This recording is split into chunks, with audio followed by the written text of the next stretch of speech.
In a far-off multiverse, the US and Russia are still at each other's throats. A full-blown war is not an option for both of them, so they have reverted to spying. However, the traditional spies have also become outdated and easy to catch. Hence, the Russians have formed a group of female spies who have mastered the art of seduction and massive thighs to crush their targets. They find their targets, seduce them, engage in sexual activities with them, and then extract the required information. It sounds like a pretty good way to die. The opening scene introduces Dominika Egorova, a prominent ballet dancer from Russia. Ever since her teens, she has been dancing and taking care of her ailing mother. One day, Dominika entrusts her mother to a caretaker and heads to work. She meets various guests, including her uncle Ivan, who serves as the deputy director of Russia's Foreign Intelligence Service, SVR. During the meet and greet, a gangster named Dmitry Ustanov asks Dominika for a picture and uses the opportunity to touch her inappropriately. Shortly after, the performance begins, and Dominika dances beautifully, impressing the audience.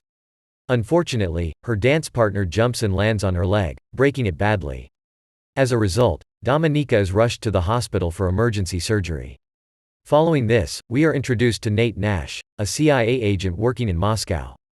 One day, as he is about to meet one of his assets in Gorky Park, he is unexpectedly confronted by the police. Swiftly thinking on his feet, Nate creates a distraction by firing shots at the ground. This ensures the safety of the Russian mole, codenamed Marble, who escapes without being identified. However, Nate is taken into custody by the authorities during the chaos. He is then escorted to the safety of the American embassy, where he meets his superiors. They inform him that Marble is safe, but he is to be deported back to the US due to his mistake. The next day, Ivan visits the director of the SVR and General Vladimir Korchnoi. They show him video footage of Nate's meeting in Gorky Park and explain that their primary interest lies in the unidentified individual. The scene then shifts back to Dominika, who wakes up in a hospital bed to discover that her leg is now encased in a metal frame. She is devastated when she realizes that she will never dance again. Months pass, but Dominika is still walking with the help of a cane. One day, Uncle Ivan visits her and reveals that her replacement has been found, which means that her workplace will no longer provide her with any benefits. Hence, he offers to help Dominika and asks her to come to him once she's ready.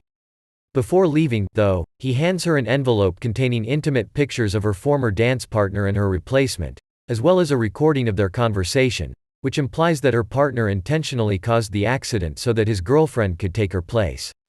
This revelation angers Dominika, so she goes straight to the theater to keep an eye on her former partner and his girlfriend. After watching them practice, she follows them to the steam room, where they start making out. In a fit of rage, Dominika attacks them with her cane, exacting her vengeance.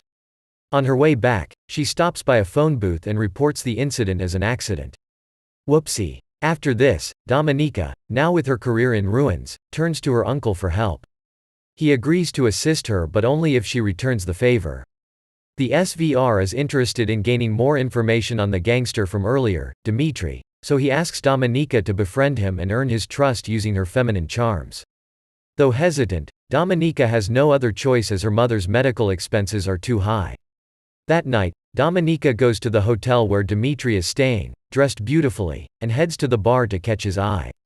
As she expected, Dmitry approaches her and asks how he can assist her. She expresses her desire to feel special once again, and they proceed to a private room, leaving Dmitry's guards outside. After a while, he asks her to undress, and they engage in intimate activities. But right then, a person wearing a black helmet enters the room and murders Dmitry. The intruder then throws a coat at Dominika to cover her bloodied body and rescues her through the back door. The man turns out to be an SVR agent named Konstantin, sent by Ivan. Soon after, Ivan comes to Dominika and presents her with a choice: either become an SVR operative or face execution for witnessing Dmitry's murder. As expected, she chooses to work for them. Following this, Dominika is enrolled in the harsh and rigorous State School 4, which specializes in training Sparrows, SVR operatives skilled in using sexpionage to seduce their targets. I'm sorry. That was awesome. Upon her arrival, she is greeted by Matron, the headmistress of Sparrow, who gives her a new identity and leads her inside. The very next day, classes commence, and Matron delivers a speech on the current world chaos, emphasizing how Russia is the only country willing to make sacrifices to fix it.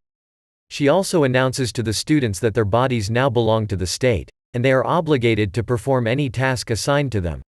In the next scene, Nate meets with a CIA panel who decides to suspend him for his blunder in Russia. However, Nate argues that he has worked with Marble for years and that nobody else can be trusted. His plea is eventually taken into consideration, and he is given a second chance to redeem himself. Nate is then assigned to the nearest city, Budapest, to re-establish contact with Marble. But unknown to them, their every move is being monitored by the SVR. Back in State School 4, Matron teaches the Sparrows how to identify what their target wants. She displays several images on TV and asks them to identify their desires. The first one is incorrectly answered by an arrogant student named Victor, and Dominika corrects him, making him the laughingstock in front of everyone. Another female student correctly guesses the second image and is summoned to the front of the class. In order to satisfy a guy, the girl gets down on her knees. However, she is unable to do so. The following day, the students are asked to welcome a troop of soldiers who have recently returned from combat. Dominika selects a young man and takes him to a private room where she pleases him. Later, the performance is observed by Matron and the other students. Matron comments on Dominika's performance, saying that her technique was good, but she still hasn't learned to give herself up. After class, as Dominika is taking a shower, Victor comes from behind and tries to assault her, but she bravely defends herself by hitting him with a water tap. This incident causes a huge uproar, and General Vladimir himself arrives at the school to investigate. He asks Dominika why she did it, to which she responds that she serves the state, not her fellow students. In the next class, Dominika is called to the front by Matron while Vladimir watches through a CCTV camera. Matron presents a picture of Victor and asks Dominika to identify his desires. Just then, Victor is brought into the room, and Matron orders Dominika to give him what he wants. Our protagonist undresses herself and sits on the table with her legs open, encouraging him to take her. However, Victor, still terrified from the earlier incident, leaves without even touching her. Dominika then answers Matron's question that he wants power. This impresses Vladimir, so he assigns her to a mission in Budapest. Her job is to gain Nate's trust and reveal Marble's identity. Maybe emasculate a few more assholes while you're at it. Agreeing to the mission, Dominika travels to Budapest and shares accommodation with a fellow Sparrow, Marta, under the supervision of SVR station chief Maxim Volantov. She then begins following Nate and goes to the same swimming pool he frequents. She intentionally bumps into him and has a brief chat, pretending to be a translator for the embassy. The next day, Dominika heads to the swimming pool but doesn't find Nate there. Furthermore, she learns that her ID is missing. It turns out that Nate has already figured out that she's a Russian spy trying to uncover Marble's identity. He reports this to his superiors and recognizes her potential value. Hearing this, his superiors grant him permission to get closer to Dominika to gather more information. Later, Dominika visits the embassy and discovers Marta talking with an American politician named Stephanie Busha. Not long after, Nate approaches Dominika and confesses to taking her ID from the pool. Upon realizing that he's aware of her mission, she reveals her true intentions. The two then have a short conversation and agree to meet for dinner the following day. Afterwards, Dominika returns to her apartment and searches Marta's room, where she discovers that Marta has been tasked with buying confidential information from Stephanie. The next day after work, she tails the station chief, Maxim, to a bar and requests him to provide her more time by sending a favorable report to Moscow. In order to make him do so, Dominika provokes him into hitting her. Now that his act is caught on camera, she blackmails him into sending a better report, or else she'll turn him into the police.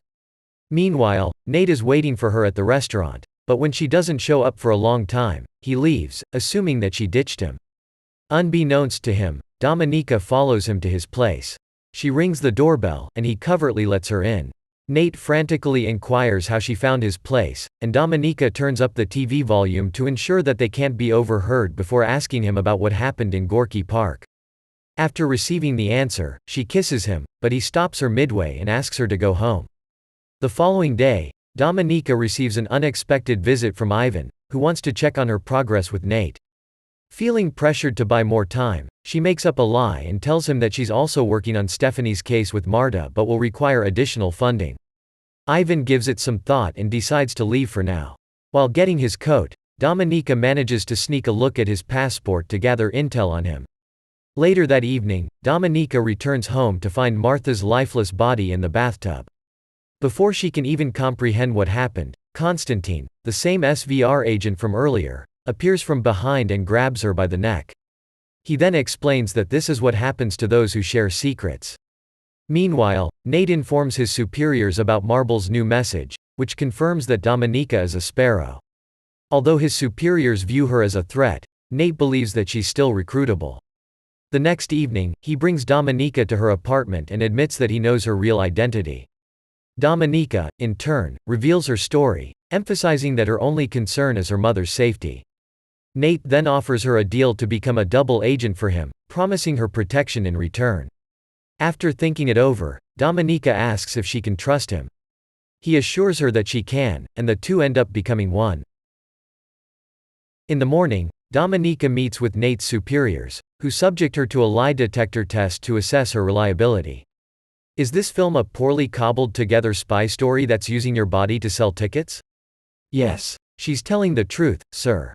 When she passes the test, she asks for money, claiming that she can buy them information from Stephanie Busha.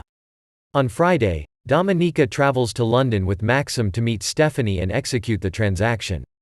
She stays in a hotel room that the CIA has specially prepared for her, with security cameras and a set of discs hidden under a desk, which she can swap for the real ones later. Shortly after, Stephanie arrives at the hotel, and Dominika approaches her, claiming that she was sent by Marta. Once Stephanie is convinced, she hands over the discs in exchange for the money.